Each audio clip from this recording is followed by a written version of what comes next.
নমস্কার বন্ধুরা, মা রান্নাঘরে তোমাদের সবাইকে স্বাগত। আজকে বানাবো ইলিশ মাছ দিয়ে কচুর শাক। কড়াই বসিয়ে দিয়েছি, কড়াইতে তেল গরম হয়ে গেছে। এবারে ইলিশ মাছের মাথাগুলো ছেড়ে দেবো।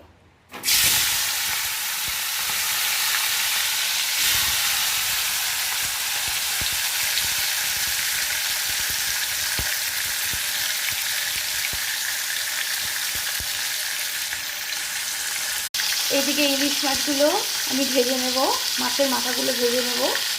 এইদিকে দেখো আমি কচুর শাকগুলো কেটে ভালো করে সেদ্ধ করে জল ঝাড়াতে দিয়ে দিয়েছি। ইলিশ মাছগুলো আমার ভাজা ভাজা হয়ে গেছে, এগুলো এক এক করে তুলে নেব। ওই তেলের মধ্যেই দিয়ে দেবো দুটো শুকনো লঙ্কা, হাফ চামচেরও কম জিরা, সাদা জিরা। আমি যে কচুর শাকগুলো কেটে বেছে ধুয়ে রেখেছি, সেদ্ধ করে রেখেছি, সেগুলো এক এক করে এই কড়াইতে দিয়ে দেবো।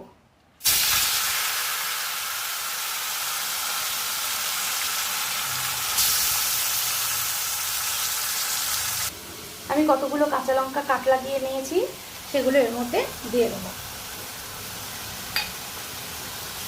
দিয়ে দেবো স্বাদ মতো নুন,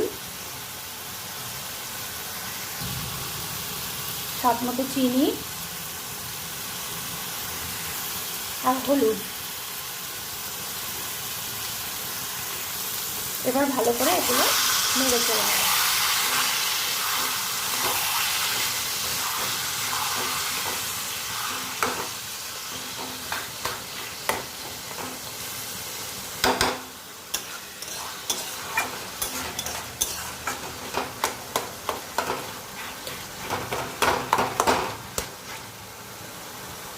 ভালো করে ঢাকা দিয়ে দেবো।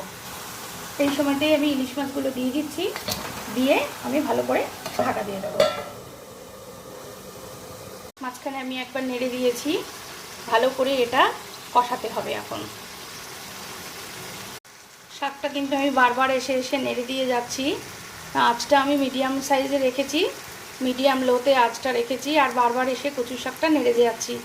একদম ভালো করে কষাতে হবে, নাহলে কিন্তু গলা ধরার সম্ভাবনা থাকতে পারে।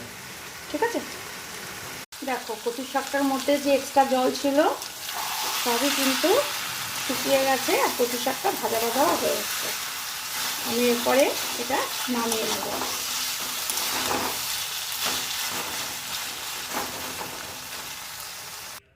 দেখো কচু শাকটা একটা পাত্রে ঢেলে নিয়েছি। আমার কচু শাকটা রেডি হয়ে গেছে। লাইক কমেন্ট করে দিও, ভালো লাগলে বাড়িতে বানিও। কেমন হয়েছে খেয়ে আমাকে জানিও। আমার পাশে থেকো, ভালো থেকো, সুস্থ থেকো। টাটা।